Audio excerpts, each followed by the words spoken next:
Este miércoles se avisó que los pastores habíamos decidido detener por un momento la serie expositiva en la carta del apóstol Pablo a los romanos, porque vimos la necesidad de traer instrucción bíblica con respecto al debate nacional a raíz de la orden departamental del Ministerio de Educación, el MINER, que establece como prioridad el diseño e implementación de la política de género en nuestras escuelas.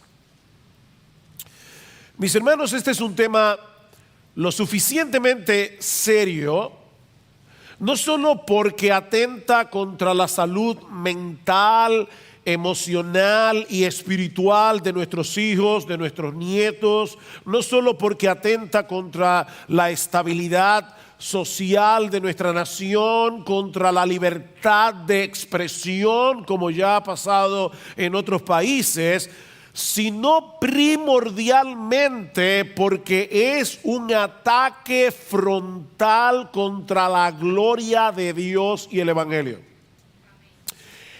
El gran problema, como yo espero mostrar en esta mañana, de esta ideología que se está intentando implementar, es que es un ataque frontal contra la gloria de Dios y contra el Evangelio.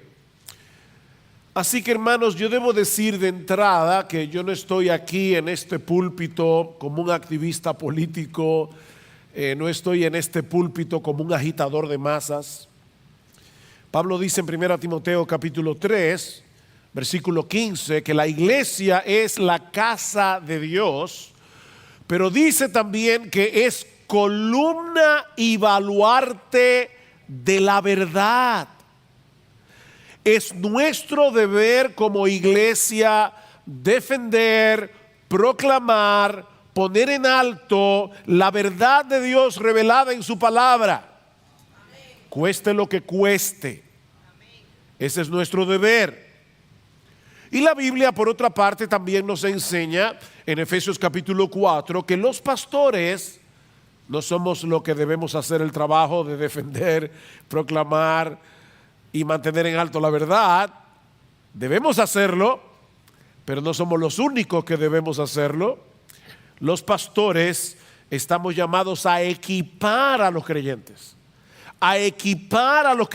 contra todo viento de doctrina de aquellos que con astucia, dice Pablo, y con artimañas engañosas tratan de diseminar el error. Y es con esa carga pastoral que nosotros queremos tratar este tema en la mañana de hoy, de manera que seamos debidamente informados acerca de este peligro que amenaza nuestras familias, que amenaza nuestra nación y sobre todo que amenaza el Evangelio, y seamos capaces de responder a esa amenaza en una forma adecuada. Y hay básicamente tres aspectos que queremos exponer en este mensaje. Y debo decir, hermanos, de entrada, tenemos 45, 50 minutos. Hay muchas cosas que se pueden decir y que no se van a poder decir acerca de los temas que vamos a tratar porque nuestro tiempo es limitado, pero hay al menos tres cosas que nosotros queremos mostrarles en esta mañana. El primero es, ¿cuál es el planteamiento esencial de la ideología de género? En otras palabras, ¿qué es lo que promueve esta ideología? Porque es una ideología, no está basada en estudios científicos reales. Es una ideología como el marxismo, como muchas otras ideologías que han venido y se han ido, aunque esta parece que llegó para quedarse. Pero es una ideología peligrosa, y lo que nosotros queremos mostrar en esta mañana, ¿qué es lo que esta ideología propone y por qué se trata de algo muy peligroso? Hasta hace relativamente poco tiempo, la palabra género se usaba en la gramática, en el idioma español, para referirse a algunas propiedades de los sustantivos, pronombres, adjetivos y algunas formas verbales a las cuales se les asignaba uno de estos tres géneros: masculino, femenino y neutro. Por ejemplo, niños, la palabra carro es un sustantivo de género masculino, a diferencia de la palabra casa, que es un sustantivo de género femenino. También podemos hablar de lo malo o de lo bueno y son de género neutro. Pero a partir de la década de los 50, en el mundo anglosajón, la palabra género comenzó a ser utilizada para referirse a los dos sexos biológicos, masculino y femenino. De esa manera la palabra género pasó de la gramática a la biología. Pero debemos decir que aún en ese tiempo el término, aunque era usado en ese sentido, se aceptaba generalmente que el sexo y el género de una persona eran la misma cosa. O sea, se usaba la palabra indistintamente. O sea, si eres un varón, ese es tu sexo y por lo tanto ese es tu género. No había distinción. Tu género viene determinado por el sexo biológico con el que naciste. Pero a partir de la década de los 60, algunos grupos comenzaron a popularizar la idea de que debíamos hacer una distinción entre la dimensión biológica de un individuo, es decir, el sexo con el que nace cada uno, de su dimensión psíquica, es decir, el género con el que la persona se identifica o se percibe a sí misma. Para decirlo de una manera más sencilla, lo que estos grupos estaban afirmando es que el sexo biológico de una persona no es lo que determina su género.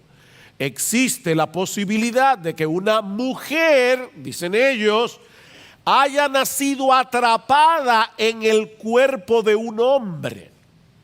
Y es así como surgió, andando el tiempo, lo que hoy conocemos como ideología de género, que plantea la teoría de que nuestro comportamiento como hombres y mujeres, así como la práctica de nuestra sexualidad, son meras construcciones sociales y culturales que nada tiene que ver con la biología.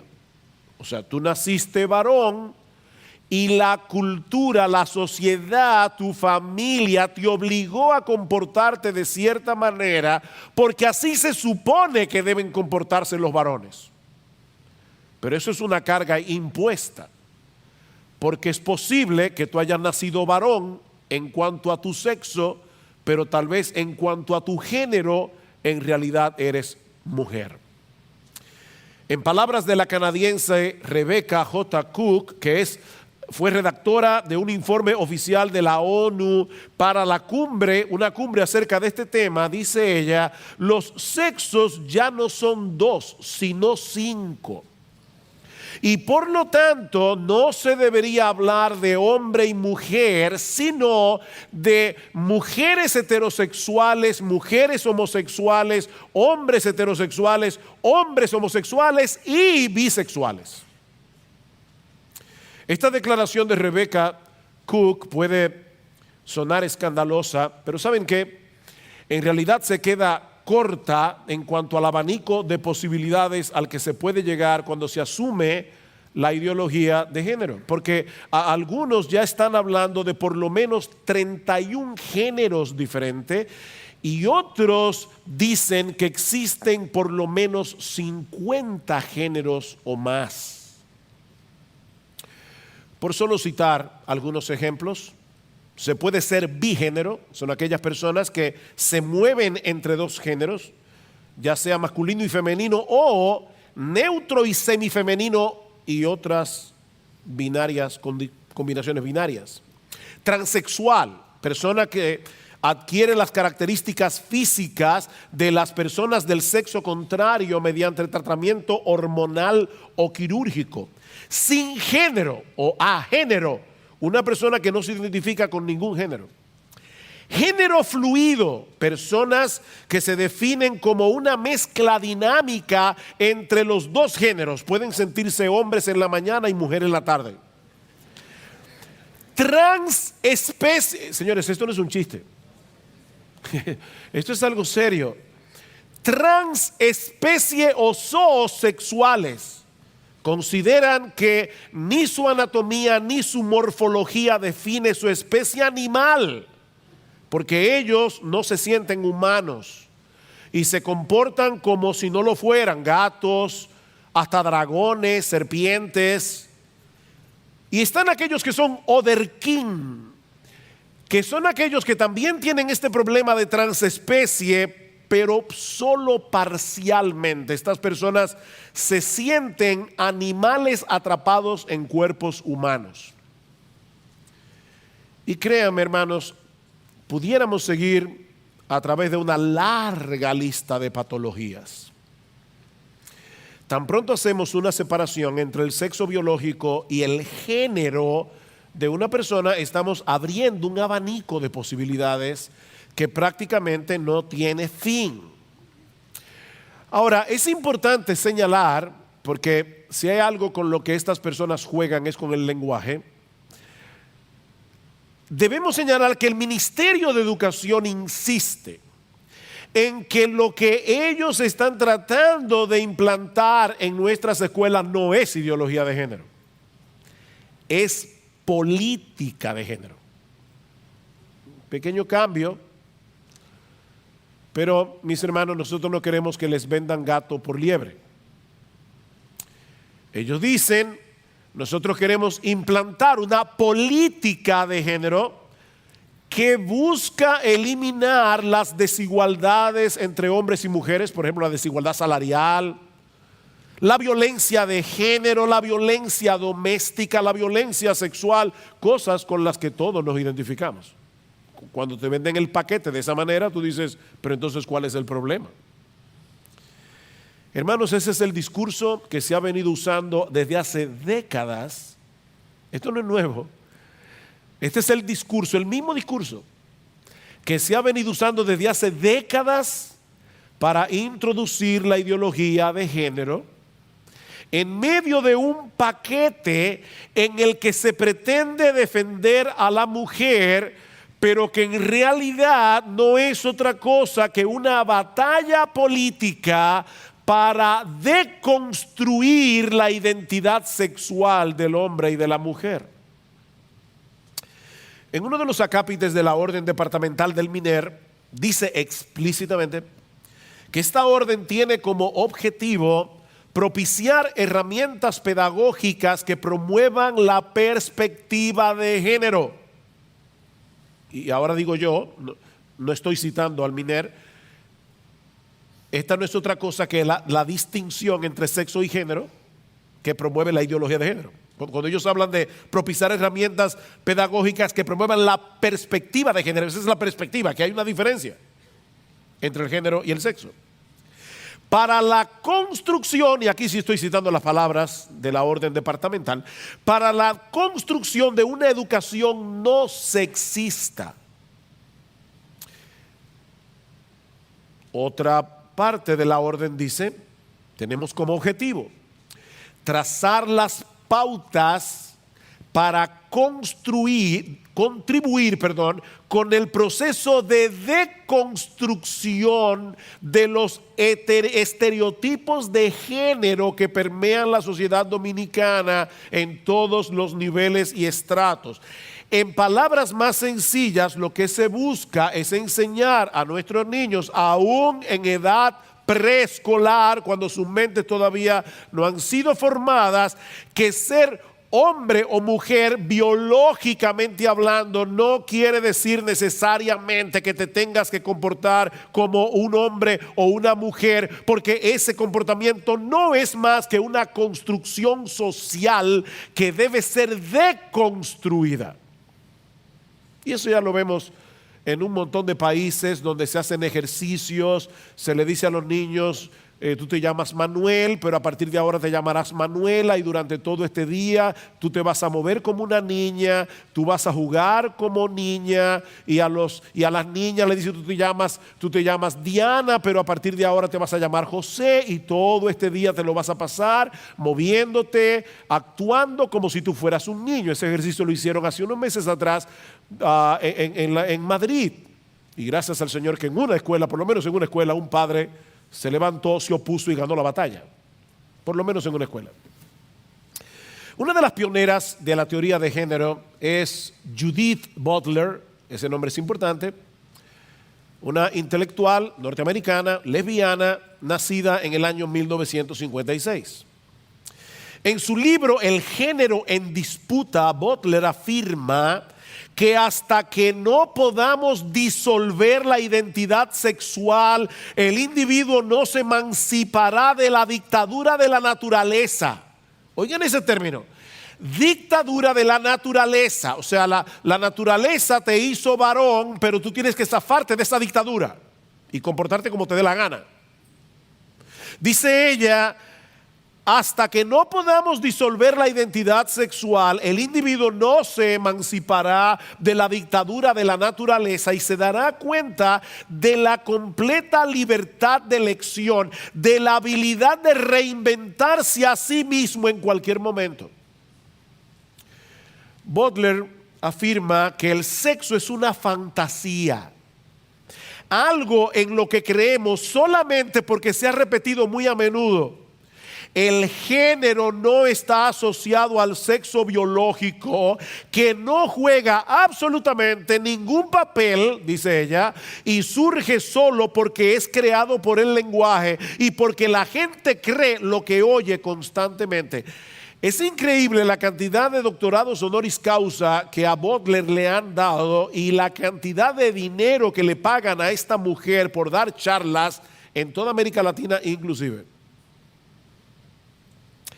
En otras palabras, el hecho de que biológica, anatómica y genéticamente tú seas un varón no juega ningún papel en el hecho de que te comportes como un varón.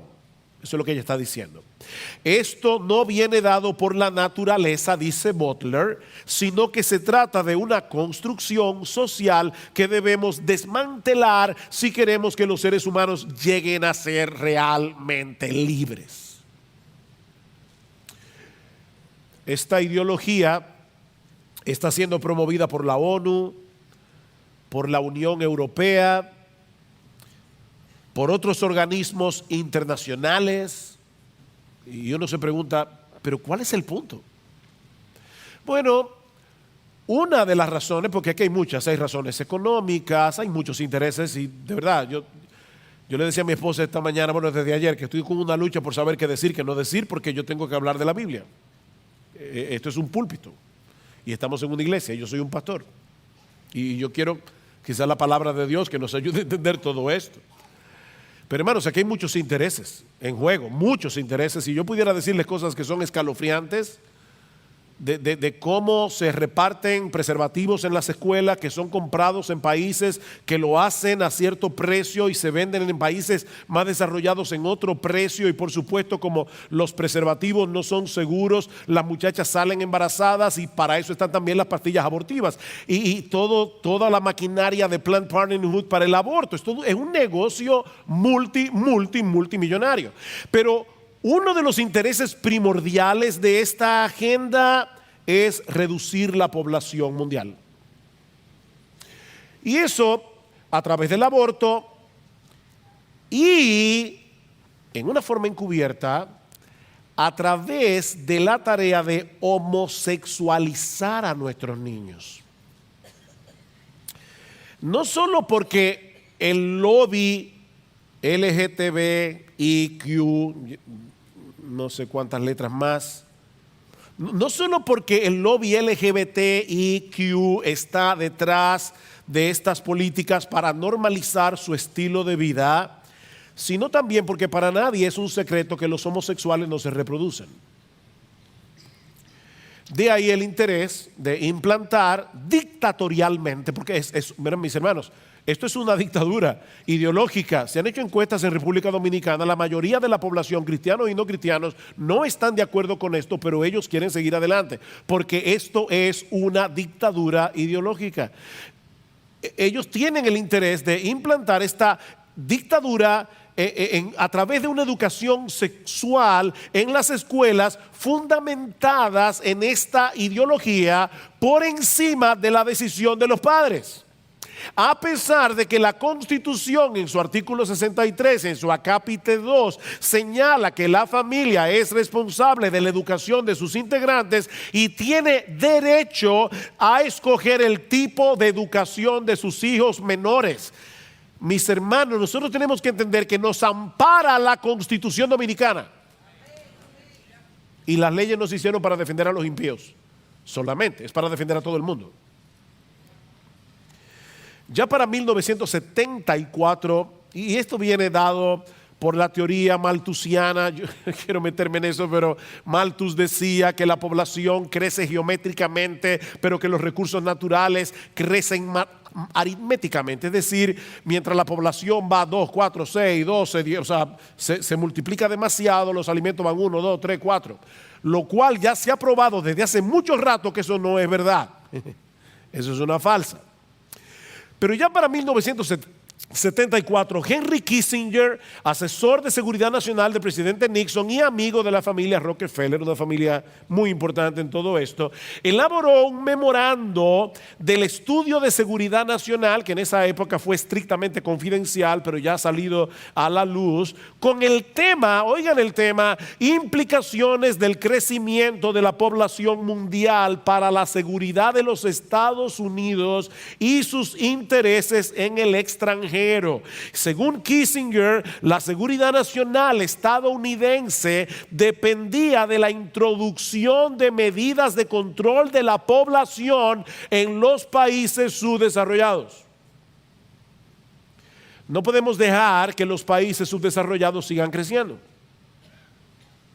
Uno de los socios más importantes de la ONU para esta estrategia mundial fue la Planned Parenthood, o como se llama en nuestro país, Pro Familia, la organización abortista más grande del mundo. En mayo del 2009, multimillonarios como David Rockefeller, Bill Gates, Ted Turner, George Soros, Michael Bloomberg, Warren Buffett se reunieron en Nueva York para lidiar con lo que ellos entienden que es el mayor problema del mundo hoy día, la sobrepoblación. Y el 11 de julio del 2012, Melinda Gates, juntamente con el gobierno británico, organizaron en Londres una cumbre sobre planificación familiar, donde los donantes multimillonarios reunieron 2.100 millones de euros para financiar programas de anticoncepción y esterilización para mujeres y niñas en países pobres. Cosas que han sucedido ya en algunos países de América Latina sin que esas mujeres supieran que la estaban esterilizando. Y una vez más, Planned Parenthood fue una de las instituciones encargadas de ejecutar este plan. Bien, hermanos, yo espero que, aunque esto ha sido relativamente breve, ya ustedes puedan entender de qué se trata esto. Podemos decir muchas otras cosas, pero ¿cuál es el problema esencial de esta ideología de género? En ese sentido, quisiera invitarlos a la conferencia por su causa, porque muchos de estos temas se van a tratar más ampliamente. En el tiempo que me resta, yo quisiera examinar, por un lado, esos postulados esenciales de la ideología a la luz de la Biblia, a la luz de la Escritura, y luego traer algunas aplicaciones prácticas sobre cómo debemos responder nosotros como cristianos a este terrorismo ideológico, como alguien le llamó recientemente.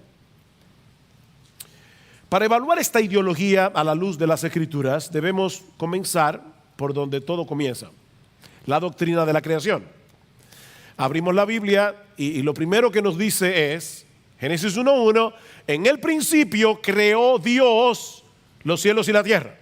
Ese es el primer punto de referencia que todos necesitamos para ver las cosas como son en realidad. Este mundo no se hizo solo, no es un accidente. Este mundo tiene un creador. Eso quiere decir que hay alguien con A mayúscula que no solo posee autoridad sobre nosotros, sino también un conocimiento perfecto de lo que somos como seres humanos, porque Él nos creó a su imagen para que podamos tener con Él una comunión significativa. El hombre fue creado para representar a Dios, para mostrar su gloria, para que a través de la imagen de Él reflejada en nosotros podamos ver algo de la sabiduría, el poder creativo de nuestro Dios. Es esa imagen de Dios en nosotros lo que le da valía y significado al ser humano. Nuestro valor no depende de lo que podemos lograr por nosotros mismos. Esto es algo que nos fue dado por el mero hecho de haber sido creados a la imagen de Dios. Por otra parte, la Biblia nos enseña también que Dios creó a todos los seres humanos poseyendo una de dos identidades sexuales, varón y hembra, hombre o mujer, dos seres creados a la imagen de Dios que se complementan a sí mismos. Génesis capítulo 1 versículo 26. Entonces dijo Dios: hagamos al hombre a nuestra imagen, conforme a nuestra semejanza, y señoree en los peces del mar, en las aves de los cielos, en las bestias, en toda la tierra y en todo animal que se arrastra sobre la tierra. Y creó Dios al hombre a su imagen, a imagen de Dios lo creó, varón y hembra los creó. De manera que la masculinidad y la femineidad no son categorías artificiales producidas por una sociedad patriarcal con el propósito de subyugar a las mujeres, que es la manera en que nos quieren hacer sentir culpables a los hombres. Y yo sé que algunos hombres son culpables de ser unos abusadores, pero no somos culpables de ser hombres ni de ocupar el lugar que Dios nos dio en la familia y en el mundo. No te avergüences de ser hombre, porque están tratando de feminizarte, están tratando de producir hombres débiles. No son categorías sociales, sino que esto revela el diseño original de Dios en la creación. Tanto el hombre como la mujer reflejamos la imagen de Dios y por lo tanto poseemos la misma dignidad, poseemos el mismo valor, pero el hombre fue creado para funcionar, para actuar como un hombre, y la mujer fue creada para actuar y funcionar como una mujer. Eso es más que evidente en nuestros cromosomas, en nuestras hormonas, en nuestro aparato reproductivo, en nuestra anatomía. Y aunque la masculinidad y la femineidad no se pueden limitar a la biología, mis hermanos y amigos que están aquí en esta mañana, estas diferencias biológicas son innegables. Estos dos sexos no son iguales ni son intercambiables. Gracias al Señor.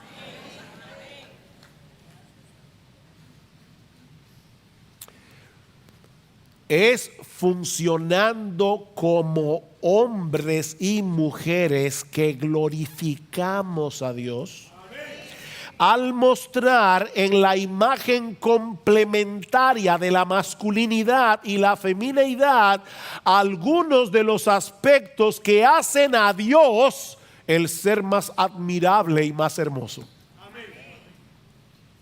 El hombre solo no puede mostrar todo eso, y la mujer sola tampoco.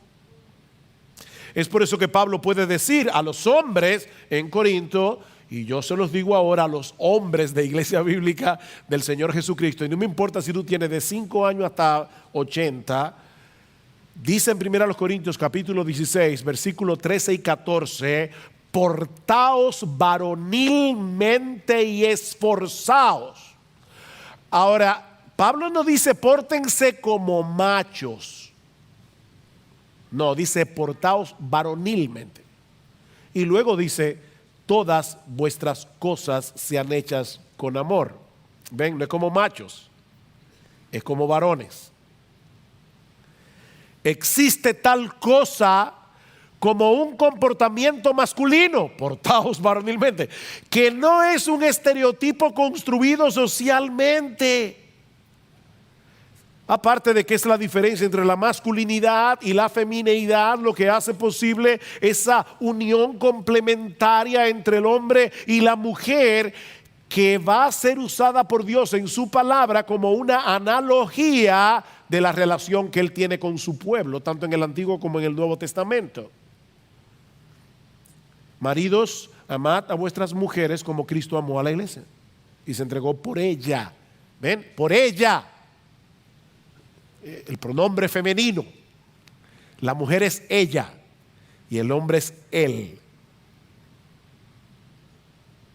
Antes de la entrada del pecado, el hombre y la mujer disfrutaban de una relación perfecta con Dios, así como de una relación perfecta entre ellos. No se había generado todavía la batalla entre los sexos. Y tanto el hombre como la mujer estaban en paz consigo mismos y disfrutaban de ser lo que eran. Dice en Génesis capítulo 2 versículo 25 que estaban ambos desnudos, Adán y su mujer, y no se avergonzaban. ¿Oyeron eso, hermanos? Esto es importante, este texto es importante en una época como la nuestra. No existía el sentido de vergüenza ni de sus cuerpos ni de su identidad sexual. No había vergüenza.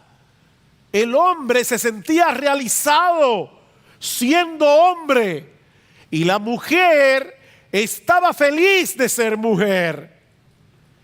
Y ambos se gozaban en el hecho de funcionar como criaturas de Dios, viviendo para su gloria y haciendo su voluntad. El hombre y la mujer hacían un despliegue de la gloria, belleza de Dios, de la sabiduría de Dios, del poder creativo de Dios, del carácter de Dios, funcionando como hombre y mujer.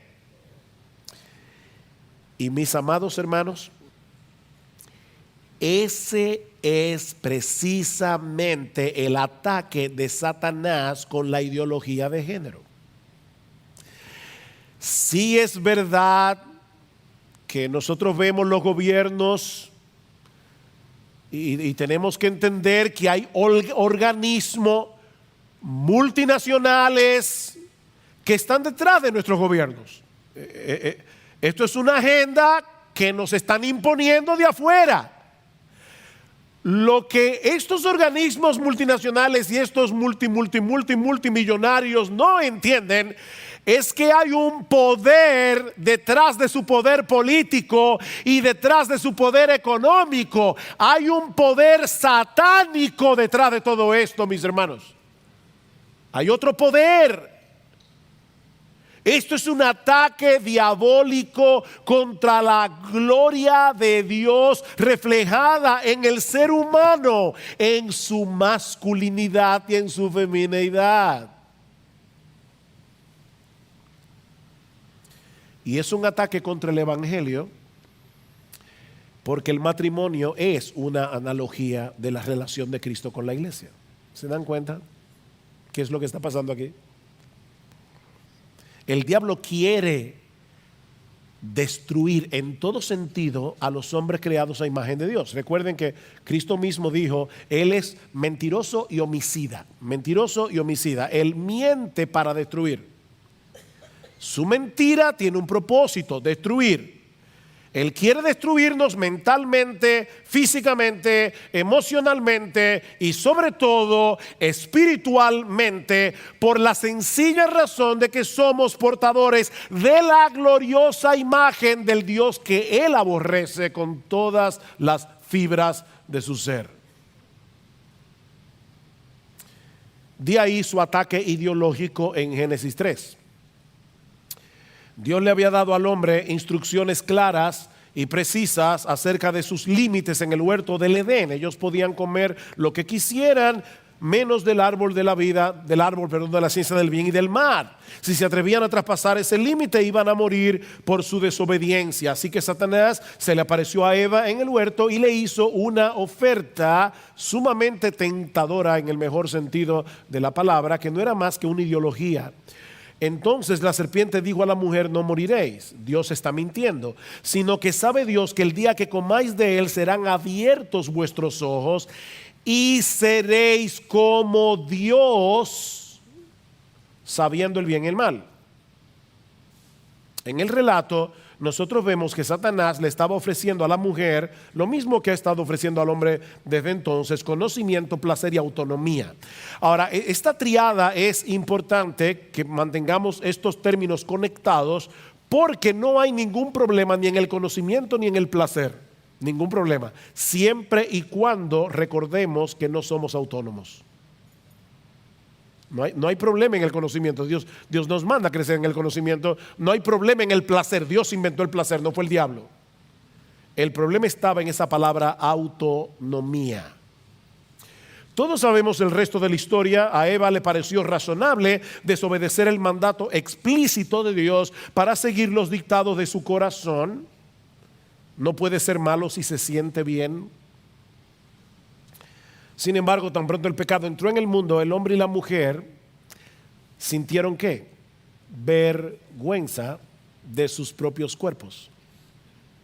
En Génesis 3:7 dice: entonces fueron abiertos los ojos de ambos y conocieron que estaban desnudos y se cubrieron. Por primera vez el ser humano se avergüenza de ser lo que es.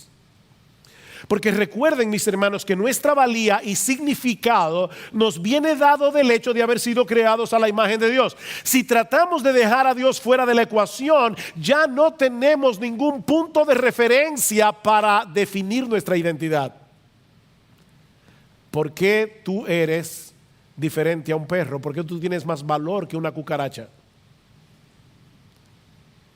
¿Por qué tú no puedes comenzar a comportarte como si fueras un gato?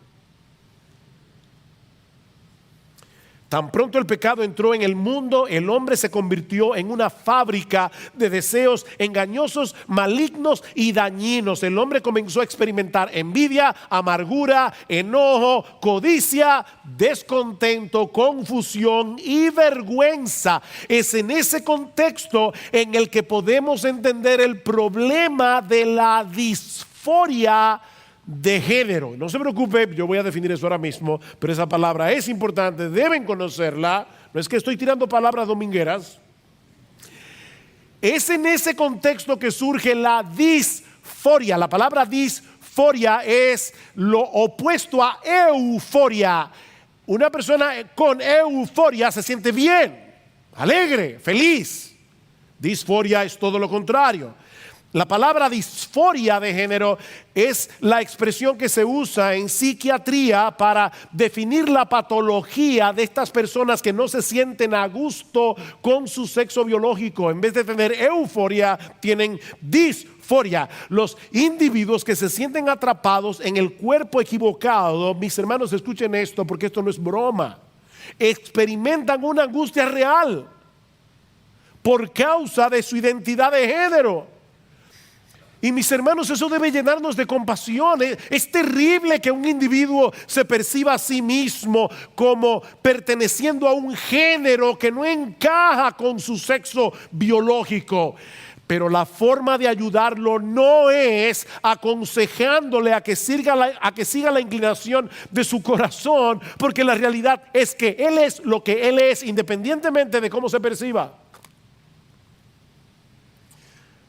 Adán y Eva en el paraíso desearon ser Dios.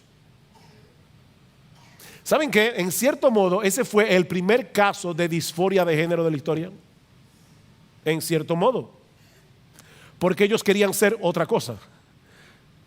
Era una disforia. Ya ellos no querían ser criaturas. Ellos querían ser dioses. ¿Ven? Pero ese deseo era un engaño. El mero hecho de querer ser Dios no los convirtió en dioses.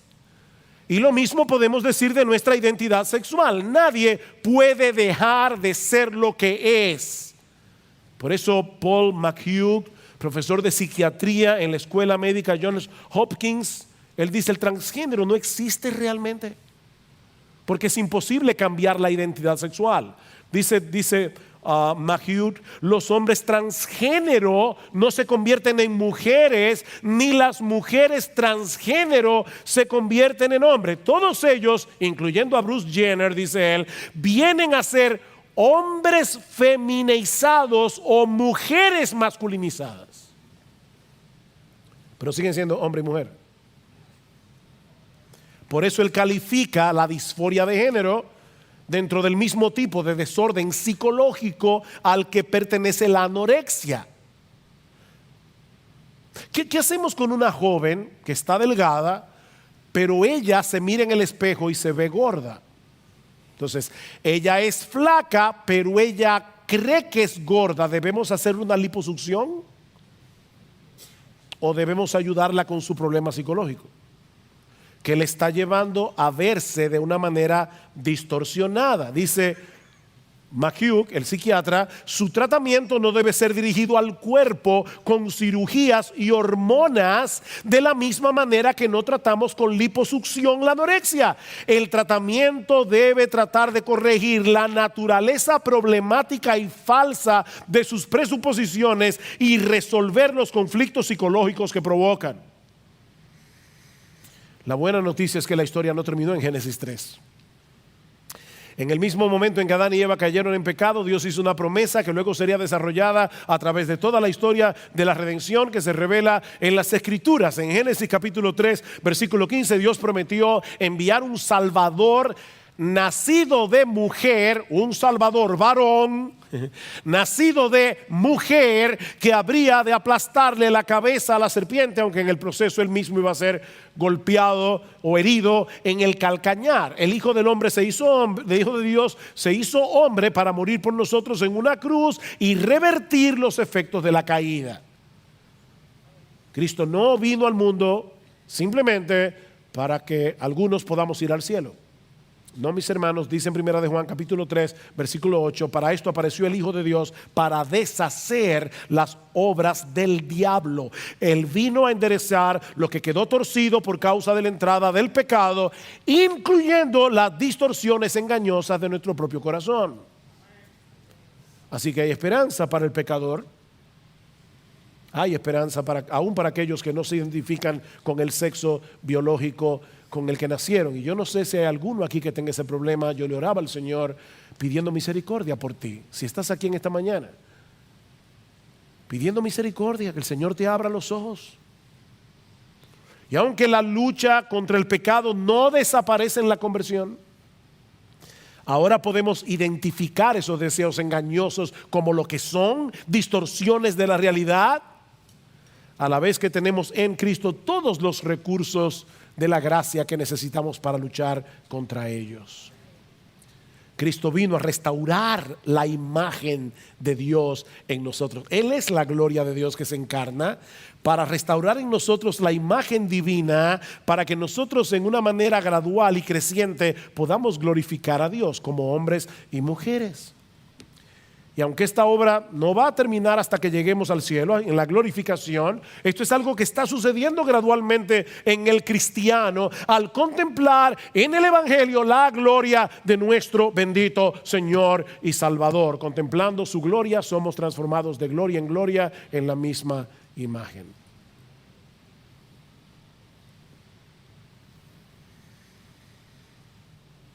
¿Qué podemos hacer como cristianos?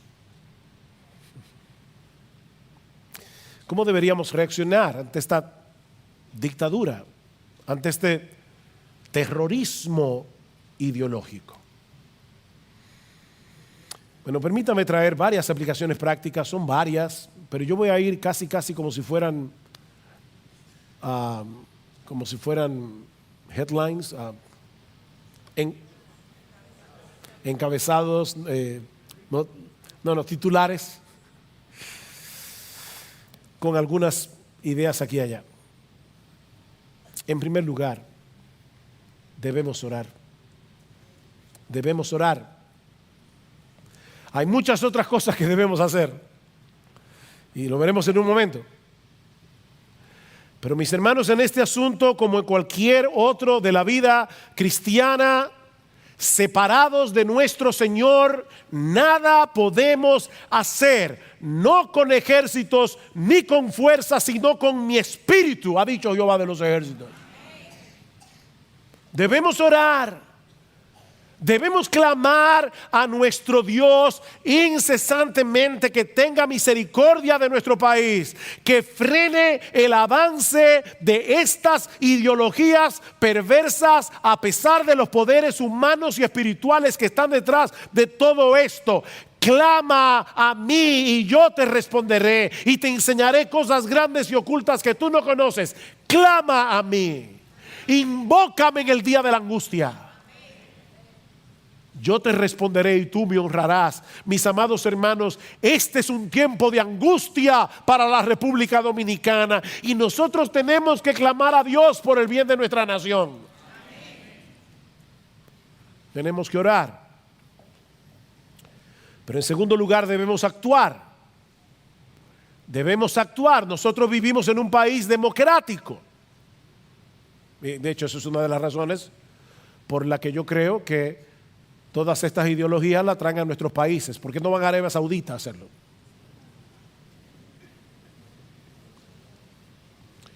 Vivimos en un país democrático y debemos usar todos los recursos que tengamos a nuestro alcance, cada cual en su propia esfera de influencia, mis amados hermanos, para defender a nuestros hijos, para defender a nuestros nietos, para defender el derecho que tenemos de criarlos de acuerdo a nuestros valores y de acuerdo a nuestras creencias cristianas.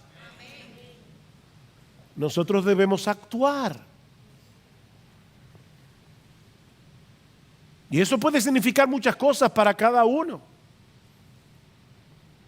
Pero hermano, una de las cosas que yo pensaba, y de hecho lo puse en un Twitter en estos días, nosotros debemos comenzar a pedir con respeto, no hay que ser irrespetuoso, pero comenzar a pedirle a nuestros políticos que nos digan si ellos apoyan esto o no.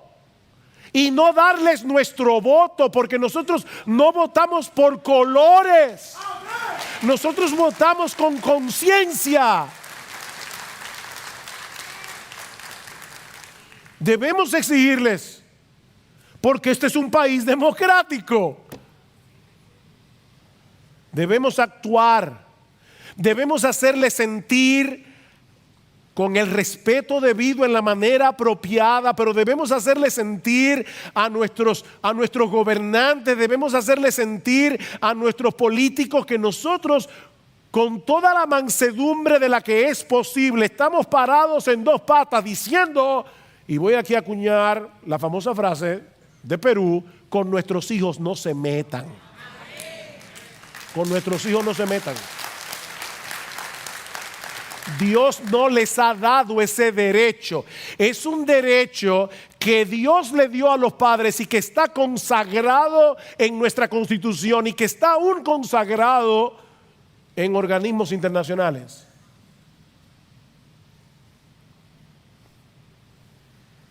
Pero en tercer lugar, mis hermanos, debemos ser coherentes.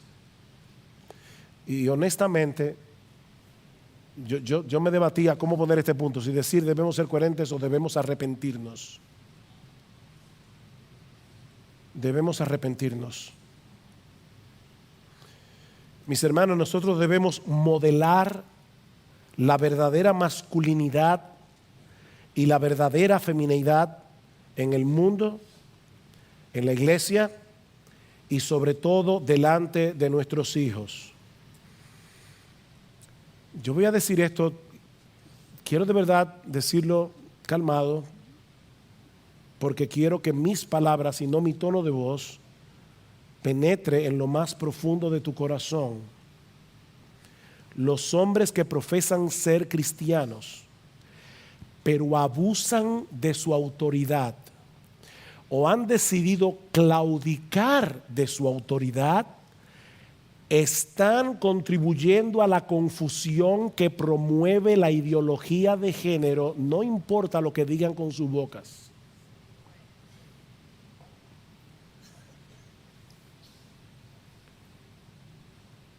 Si hay alguien a quien tus hijos deben ver comportarse varonilmente, padre, es a ti. Y los hombres protegen, proveen, guían, porque para eso son hombres. Ellos no llegan a su casa y se desentienden de todo lo que pasa allí, porque para eso está mami. No, los hombres protegen, los hombres proveen, los hombres guían. Y si tú quieres tener un modelo perfecto de verdadera masculinidad, mira al Señor Jesucristo. Mira al Señor Jesucristo. Pablo dice, hay un solo Dios, hay un solo mediador entre Dios y los hombres, Jesucristo hombre.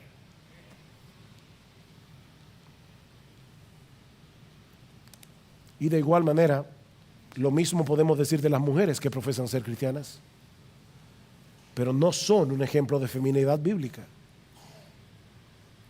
Están contribuyendo a la ideología de género, no importa lo que digan con su boca.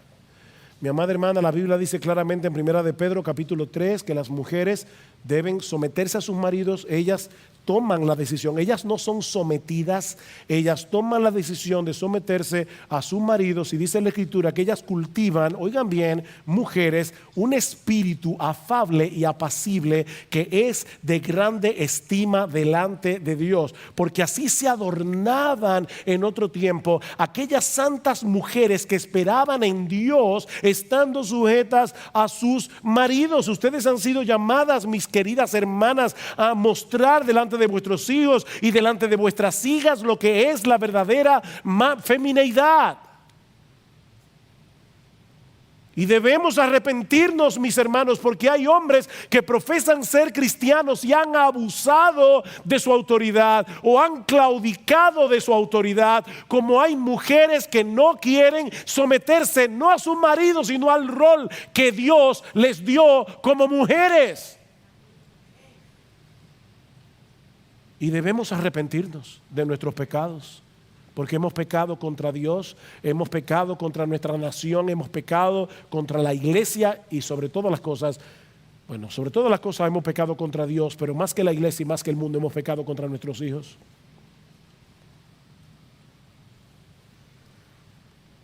Cuarto, debemos modelar la belleza del matrimonio. Debemos modelar la belleza del matrimonio tal como Dios lo instituyó en el principio, como la relación complementaria entre un hombre y una mujer, donde el hombre representa a Cristo amando a su esposa como Él amó a su iglesia, y donde la mujer, hermanas, donde la mujer representa a Cristo también como aquel que se sometió voluntariamente a la autoridad del Padre. Los dos representamos a Jesús en diferentes roles.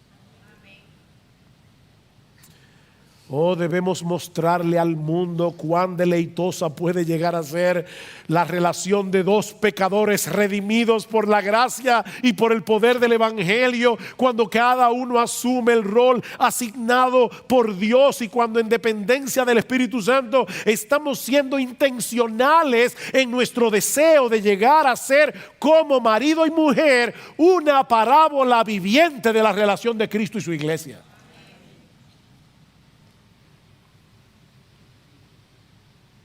¿Ustedes creen que cuando nuestros hijos vean la felicidad de papi y mami y cómo se llevan papi y mami, escuchen allá afuera, porque ustedes no lo van a proteger? Padres, olvídense de que ustedes van a meter a sus hijos en una burbuja, no van a poder.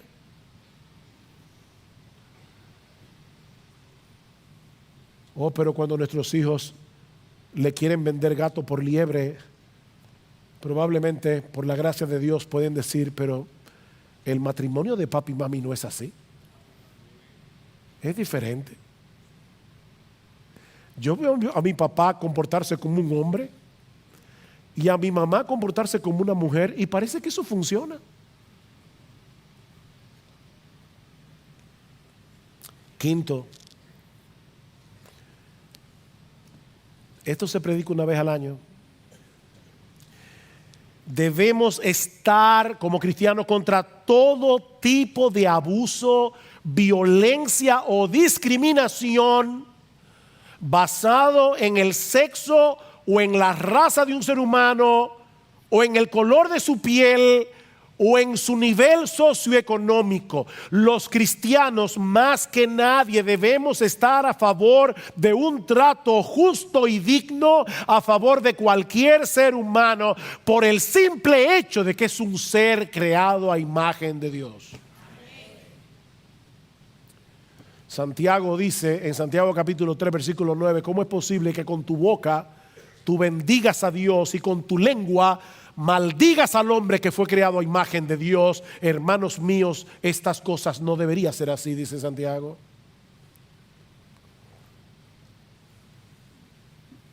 Si alguien debería tratar a un ser humano con dignidad, no importa quién sea, somos nosotros los cristianos.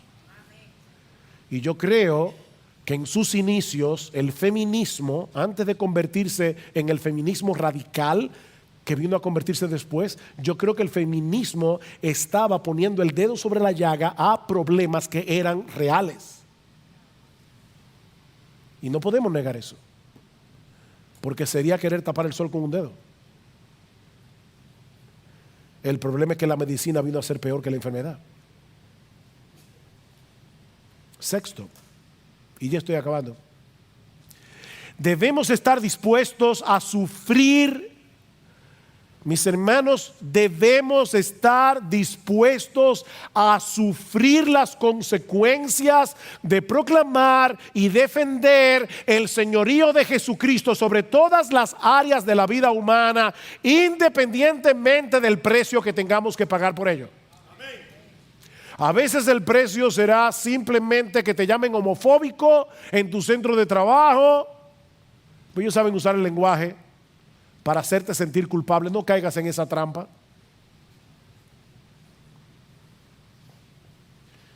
Pero puede ser que algunos de nosotros terminemos en la cárcel, como ya está pasando en algunos países, donde este terrorismo ideológico ha penetrado con fuerza. Mis hermanos, este no es el momento de actuar con cobardía. Este no es el momento de actuar con tibieza. Debemos hacer lo que tenemos que hacer, dejando en las manos de Dios los resultados. Mis hermanos varones de Iglesia Bíblica, portaos varonilmente y esforzaos. Hay que hacer lo que hay que hacer y dejemos en las manos del Señor los resultados. Pero es en tiempos como estos donde se ve si uno está jugando al cristianismo o si uno de verdad cree lo que uno dice que cree. Porque cuando cualquier ideología se oponga a lo que dice este libro, que nosotros creemos es la palabra infalible, inerrante y todo suficiente de Dios, nosotros tenemos que pararnos delante de quien sea y decirle: sea Dios veraz y todo hombre mentiroso. Finalmente, debemos tener compasión por aquellos que sufren por causa de la disforia de género. No burlarnos, no reírnos, no, compasión, amarlos sinceramente y compartir con ellos el mensaje de esperanza del Evangelio. Oh, mis hermanos, debemos saber diferenciar entre los activistas que por la razón que fuera, por intereses económicos, por intereses políticos, por la razón que sea, están tratando de imponer esta dictadura ideológica en nuestra nación. Debemos saber diferenciar entre estos que están tratando de imponer esta dictadura de aquellos que por causa de su condición caída, por causa del pecado, sufren una real distorsión en su identidad sexual. Hay que diferenciarlos. Oh, mis hermanos, nosotros tenemos que mostrar la compasión de Jesucristo. Jesucristo era separado de los pecadores por un lado, pero de Él también se dice que era amigo de los pecadores. Déjame hacerte una pregunta: ¿cuántos homosexuales y lesbianas conoces tú? ¿Y cuántos de esos homosexuales y lesbianas de verdad perciben que tú lo amas sinceramente?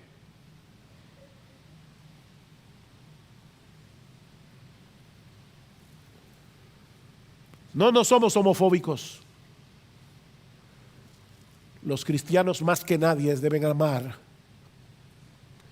a los homosexuales y lesbianas, mostrándoles por un lado amor y respeto, y por el otro lado predicándoles el glorioso evangelio de nuestro bendito Señor y Salvador Jesucristo, que sigue siendo poder de Dios para salvación. ¿Ustedes creen que cuando Jesucristo dio la gran comisión en Mateo 28, Él no sabía que nosotros en el siglo XXI íbamos a estar lidiando con estas cosas? Él lo sabía, pero aún así nos dio la orden: id y hacer discípulos de todas las naciones, con la confianza de que el Señor resucitado, a quien se le ha conferido toda autoridad en el cielo y en la tierra, nos ha prometido estar con nosotros todos los días hasta el fin del mundo. Las puertas del Hades no prevalecerán contra la iglesia. Oh, mis hermanos, prediquemos el evangelio, pero seamos coherentes con el evangelio que predicamos. Prediquemos el evangelio, pero comportémonos a la altura de, como dice Pablo,